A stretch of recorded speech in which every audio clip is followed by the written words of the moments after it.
Hello, everyone. I have a question for you.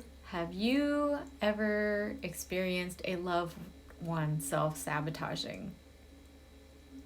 And what's it like?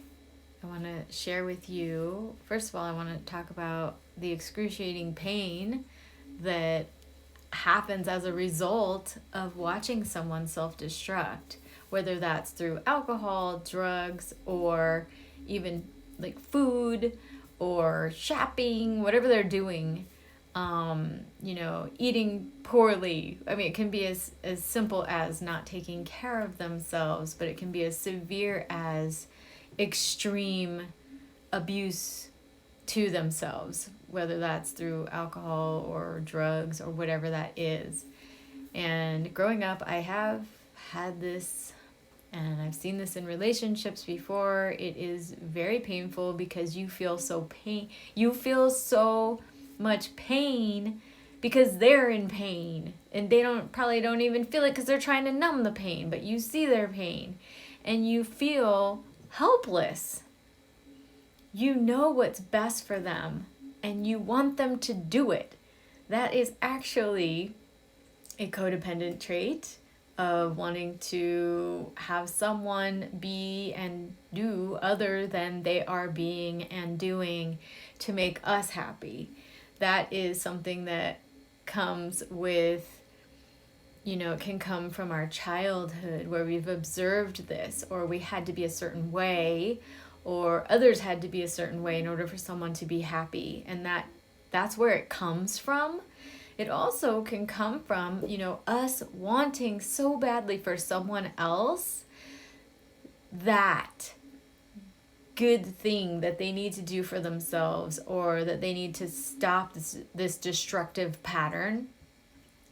It can come from a place where we really want to help, but they don't want to help themselves. They're not willing, they're not ready, they don't want to, but we are going to make them get better. We are going to help them to stop that destructive behavior.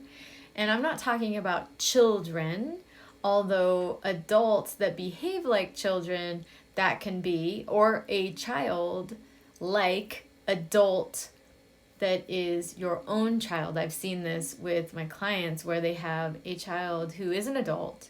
They are an adult, but they are also in an addictive pattern, and it is wreaking havoc on the family, their lives, their home, and their mental and emotional and physical well-being, trying to help this person. And addictions, we all have them. And then there's the harmful addictions. That's what I'm talking about, is how do you deal with someone who is going through that and you are involved, or you know about it, or you want better for them? What do you do? What can you do? So first of all, I want to talk about how do you get back into your own life?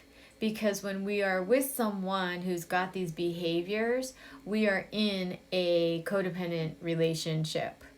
It can be also called enabling, right? If we're allowing whatever that thing is that's destructive to our lives and their lives as well, and we continue to allow it, that's the enabling. But what can we do? And why are we here in the first place? Why do you're like, how did I get involved in this again and again and again? You offer what you have, you give, you're like, hey, this is what you should do. You help this person, and then they come back, right, to the same behavior. They don't change. They're asking more of you than really you have any space for. You got to deal with your own self, your own problems, everything that's going on in your own life. And helping someone in an addictive pattern is a really good way to escape our own life, our own problems, our own need to heal that which is in us that is having us be in a relationship or give to someone who doesn't want to change at all. It's really common and it's very painful. You feel helpless. you you know they have the potential in them to do this. You know they have the knowledge, or maybe they don't, right? So where this comes from is for a genuine need to help. And you want that person, you care.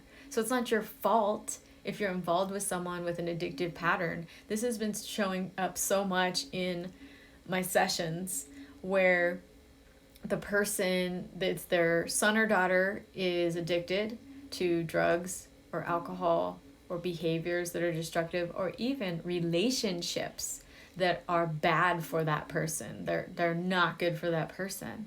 So it's a pattern. So one of the things that you can do if you would like to have some relief is give them back to themselves. Give them back to themselves, give them to their higher power, and allow the angels and spirit to help and hold them while you hold an intention that they get the help they need. If you've already tried everything you know, and if you've even asked them, do you want to know what I would do if I were in your shoes? And if they say no, don't give it. Go inward. And it's hard. You're like, okay, what? I don't know how to go inward. I have so much stuff. I don't even, it's like, So we won't deal with our stuff. We'll deal with other people's stuff. And that, again, is codependent, right? And if something that someone else is doing or being, how they're being or not doing, is affecting us, then we have the problem. That's, again, a codependent behavior. We have the problem. It's a really hard pattern to break because we all want to change people and help them. I mean, we don't consciously want to go, I'm gonna change people. We want to help people. But that is another form, if it's uninvited, of changing people or trying to change someone so that we can feel better for them or about us, relating with them, like what's tolerable, what's not. So one of the things you can do is you can let them go and talk to their higher self. Say, you know what? I'm going to, sorry, I have a hair. I'm going to give you back to yourself. I've tried everything I can try. I'm gonna let you go. And you might start crying when you do that. You might feel pain. And that's okay, because you've had hope for this person for so long to help themselves. But if they're not willing, you can't do anything. You are actually helpless in that situation. You cannot make someone be good to themselves. You can offer, but you cannot make someone. So giving them back. Okay, you know what? I'm going to let you go. Deal with your emotions. Deal with your disappointment of not being able to help them. And then go inward and go, okay, well, what in me wants to control? What in me is having me look outward and make someone else my happiness? And then go, okay, well, I'm going to deal with that. It could be a belief, and that's mostly what I do, is like we clear beliefs, we clear energy from way back. And then after you give them back to their higher power, give them back to spirit to help them. Usually when we let go, someone can help themselves. It's like when the wife of an alcoholic leaves and takes the kids. He hits rock bottom, or she hits rock bottom, and then they start to get help on their own because they've hit rock bottom. We cannot make someone get to before rock bottom. We cannot make someone change, and that's what I wanted to share. The other thing that you can do is for your own self. Sometimes we're so afraid of what's inside of us, or dealing and being with our own selves, that we're outward in everybody else's stuff. What we can do is put our hand on our heart and breathe.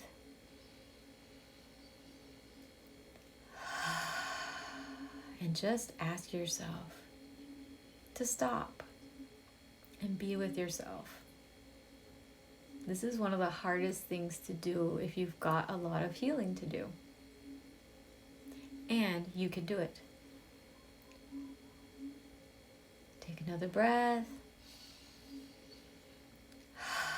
And you tell yourself, I am determined to heal that which is inside of me that has me continue to overgive and have poor boundaries and deplete myself of my own joy and my own life experience of what I would like to do.